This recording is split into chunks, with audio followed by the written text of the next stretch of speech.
Hello अनि नमस्ते, तपाईँहरूलाई स्वागत छ मेरो भिडियोमा। आज चाहिँ म स्विट पोटेटोको रेसिपी लिएर आएको छु र जसमा चाहिँ म आज स्विट पोटेटो चिप्स बनाउन गइरहेको छु। आशा छ तपाईँहरूलाई यो भिडियो मनपर्छ होला।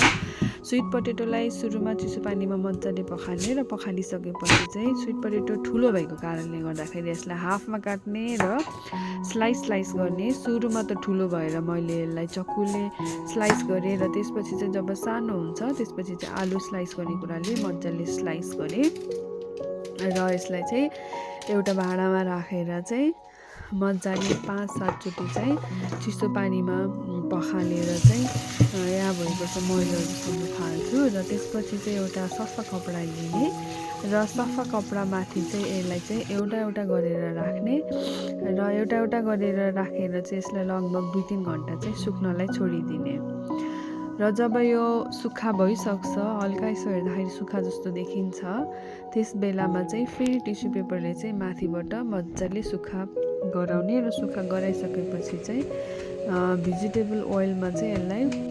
लगभग ब्राउन हुने गरेर मजाले फ्राई गर्ने र फ्राई गराइसकेपछि चाहिँ यसमा चाहिँ मरमसला राख्ने। मरमसलामा चाहिँ मैले चाहिँ यहाँ चाहिँ नुन, खुर्सानी, रातो खुर्सानी, त्यसपछि चाहिँ ओरेगानो अनि जिरा र धनियाँ राख्ने र मजाले मिक्स गर्ने।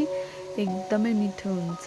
यसरी नै तपाईँले पोटेटोलाई पनि ट्राई गर्न सक्नुहुन्छ। तर अल्छी लाग्दो दिनमा चाहिँ हेल्दी खानु मन छ तर डिप फ्राई गरेर खानु मन छ भने यसरी पनि ट्राई गरेर खान सक्नुहुन्छ है। अनि तपाईँले यहाँ मेरो रियाक्सन देख्न सक्नुहुन्छ कस्तो बनेको छ भनेर। म टेस्ट गरेर देखाउँछु है कस्तो दामी भयो भनेर।